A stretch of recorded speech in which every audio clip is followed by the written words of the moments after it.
আর সীতাও বনে যাবে। Hello guys, welcome back to my channel. আমার চোখ খুলছে না কারণ আমি ঘুমাতে পারছি না, ঘুমই হয় না। কেন বলো তো? তখন কি ঘুমালাম আমি? পেনটা দেখুন, পেন দিয়ে এখন আমার দাদা স্কেচ করবে, ঠিক আছে, যেটাও করতে পারে না।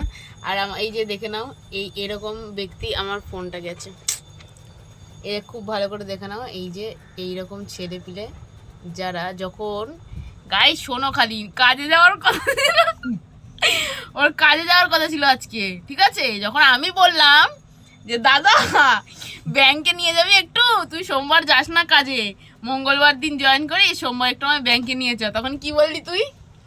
তোর জন্য কাজ দেখতে পাচ্ছি। না না, তুই কি বলছিলি বল, কি বলছিলি তুই বল? বলে কি যে না না আমার সোমবারই জয়েন করতে হবে না, আমি বলে দিয়েছি সোমবারই জয়েন করতে হবে, আমি যেতে পারবো না। তারপর যে কালকে কোথায় একটা গেল ঘুরতে, অমনি ওর প্ল্যান চেঞ্জ, কেরম ঢপ মারে গাইস। বলে কি আমি কলকাতায় একটা কাজ দেখতে যাবো। আমি তো বুঝছি যে তোমার কি কাজ, আমি তো জানি। ভাবো গাইস কিরকম কাজই কিন্তু দেখতে গেছি, কাজ দেখতে গেছিলিস, ঠিক আছে। আমার কাজের কথা যখন বললাম, আমার তো ব্যাংকের কাজটাও তো আমার কাজ, সেটা যখন বললাম ওর তখন টাইম হলো না, তখন ওর যেতেই হবে, কিছু করার নেই। তুই চুপ থাক। আর যেই অন্য হেড অফিস দিয়ে অফার এসছে যে না আজকে কাজে যাওয়া যাবে না, অমনি ওর ক্যান্সেল হয়ে গেল কাজে যাওয়া। এরমই হয় গাইস। আমি ছোটবেলায় যখন স্কুলে শনিবার দিনকে টিফিন দিত, ঠিক আছে, সোমবার দিয়ে শুক্রবার পর্যন্ত ভাত ফাত খাওয়াতো, সেটা আমি খেয়ে নিতাম, ওটা তো আনা যায় না, কারণ তারপরে আবার ক্লাস হতো। আর শনিবার দিনকে কি দিত, ওই চাউমিন, ঘুগনি, পায়েস এইসব দিত। আর শনিবার দিন হচ্ছে আর ক্লাস হতো না, টিফিন ফিফিন দেওয়ার পরে আর একটা মনে হয় ক্লাস ছিল, হতো না, তাও হতো না আর কিরম। সেই শনিবারের টিফিনটা পর্যন্ত আমি ওর জন্য নিয়ে আসতাম, যে বাড়ি এসে দুজন ভাগাভাগি করে খাবো। আর এই ছেলেটা তো ছোট লোক, বাইরে দিয়ে খায়, আমার জন্য আনেও না, একটু খাওয়ার পর্যন্ত আনে না গাইস। না কেন, টাকা পাঠানো আলাদা ব্যাপার, তাই না মা? আমি যদি এখন তোমার 100 টাকা দিয়ে বলি তুমি তুমি খাবার কিনে নাও, ঠিক আছে, ভালো লাগবে না? ভালো লাগার কথা না, কিন্তু আমি ধরো ঘুরতে গেলাম, আমি তোমার জন্য 5 টাকার একটা কিছু নিয়ে আসলাম, তাও তোমার মনে হয় না কিছু একটা আনছে আমার জন্য। গাইজ এরমই হয় না, সেটা আজকের কথা না, যখন আমি যেই টাইমের কথা বলছি, আমার স্কুল লাইফের শনিবারের কথা, ঠিক আছে, তখনও আমার দাদা বাইরে গিয়ে সবার সাথে ঘুরে ঘুরে খাবার দাবার খেয়ে আসতো, আমার জন্য নিয়ে আসতো না। এরকম ভাই ভাই আর একজন আছে আমাদের মাম্পি, আমি কবে এর দিকে বলছি ঝালমুড়ি খাওয়াতে, সেই মাম্পি বলে ঝালমুড়ি আর বলে পায় না, মানে এখানে বলে ঝালমুড়ি পাওয়া যায় না। আমি কি করবো গাইস, বিক্রি যাচ্ছিস তো নিয়ে আসিস তো, মনে থাকে বিক্রি তো আজকে বন্ধ। ভাই দেখেছিস তো কিরম, দেখেছিস তো ভাই, ওই একজন কেমন। হ্যাঁ শোন, আজকে ওর কাজে যাওয়ার কথা ছিল, ঠিক আছে জানে না কেন গাইজ, ওকে বলে নি, তারপরে ওর রিয়াকশন দেখাচ্ছি। কেন রিয়াকশন এখনই দেখাই। ওর আজকে কাজে যাওয়ার কথা ছিল, ঠিক আছে। এবার আমি বললাম যে দাদা তোর আজকে কাজ, তুমি একটু শর্মা, তোর আজকে কাজে যেতে হবে না, তুই মঙ্গলবার দিনকে জয়েন করিস, আমি হচ্ছে আমার হচ্ছে ব্যাংকে একটু কাজ আছে, একটু নিয়ে যাবি আমায়। বলে না না আমার যেতেই হবে, আমার সোমবার দিনকে জয়েন করতেই হবে, ঠিক আছে। ঠিক আছে ভালো কথা, যখন তো সোমবার দিন জয়েন করতেই হবে তাই তুই যা। কালকে গেছিল কোথায় জানিস তো, ঠিক আছে, সেটা আমি বলছি না। কালকে ঘুরে আসে বলে কি, কালকে না আমি, মানে আজকের কথা বলছি, কালকে না আমি যেতে পারবো না কাজে, আমার মানে কলকাতা যেতে হবে।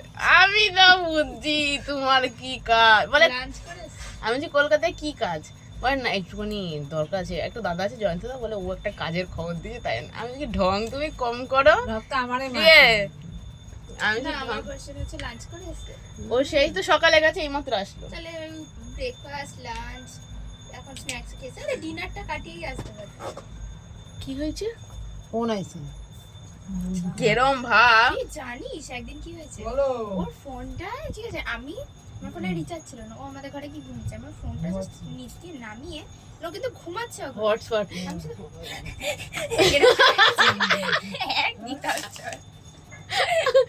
সত্যি ওর ফোনে হাত দেওয়া যায় না, ঘুমায় থাকলো কি করে টের পায় আমি বুঝি না। ফোনে হাত দিলে কি আছে এরম পড়ে, এরকম করছে মনে হচ্ছে মির্গি ফিরগি উঠে গেছে। মানে ধর এরকম এরকম ফোনটা রাখা রয়েছে, এরকম জাস্ট এরকম রাখা রয়েছে, ধর ওখানে বসে রয়েছে, খালি ফোনটা হ্যাঁ বল কি হয়েছে বল, এরকম নিজে নিয়ে নেবে ফোনটা।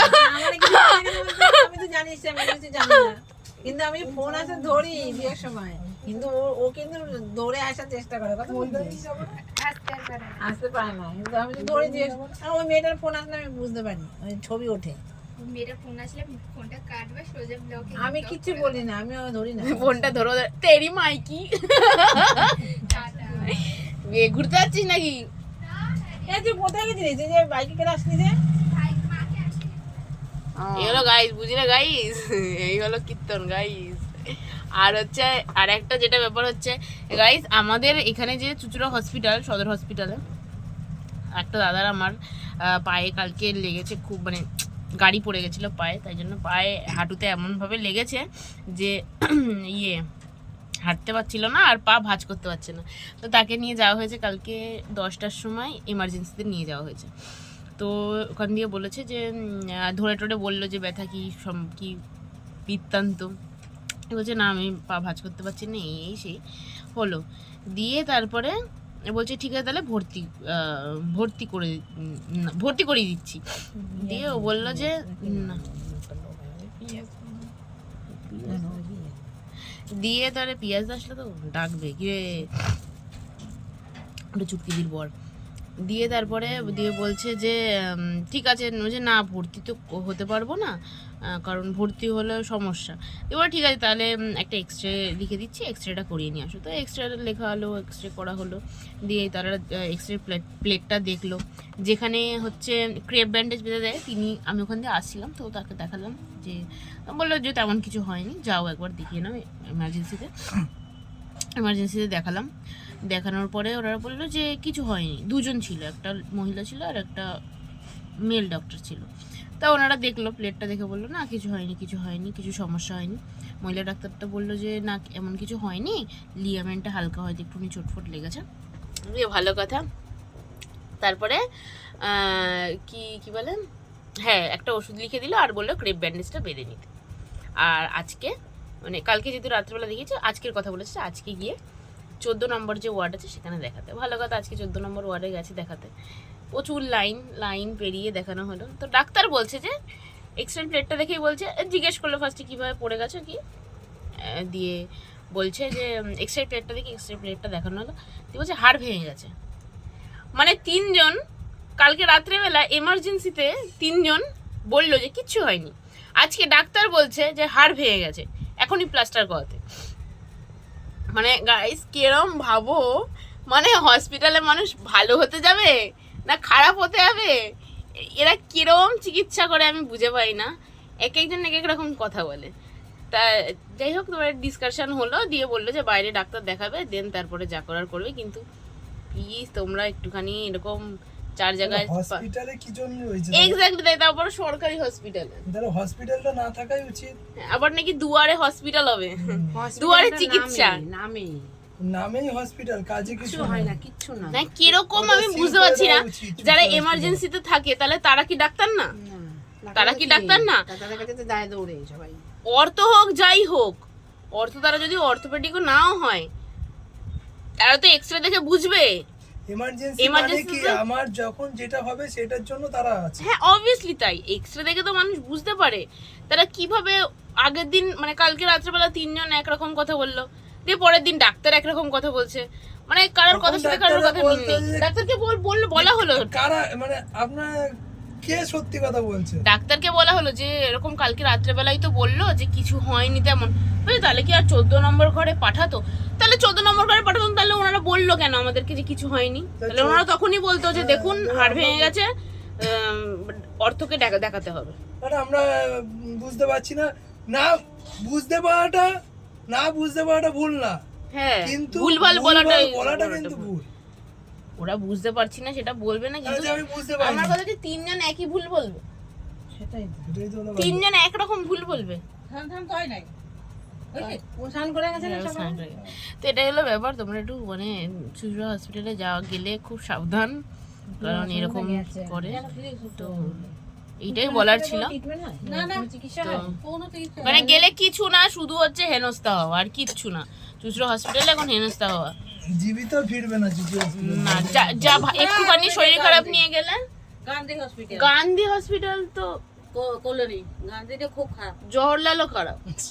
জওহরলাল নেহরুর নাম দিয়ে জওহরলালটা আরো খারাপ। আমি তো ভিডিওতে যার বললাম নামে আমাদের যে হয়েছে, শ্রীরামপুরে যে ওয়ান তার নামটাই মা যখন বন্ধ হবে। ভর্তি ছিল, মার যখন দেখতে গেছিলাম, এটাই হলো ব্যাপার যে ওটা তোমরা হাসপাতাল একটু কত বছরে করো পুরনো না, মানুষ কিরকম এখন মানে টাকা থাকলে ভালো চিকিৎসা হয়ে যাবে, যাদের নেই তারা এরকম এখানে গিয়ে এরকম হেনস্থা হবে।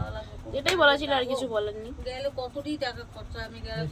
চলো দেখা হচ্ছে নেক্সট ভিডিওতে। Please like comment share and subscribe my channel. এটা হচ্ছে আমার বম্মা। তো টাটা গাইস।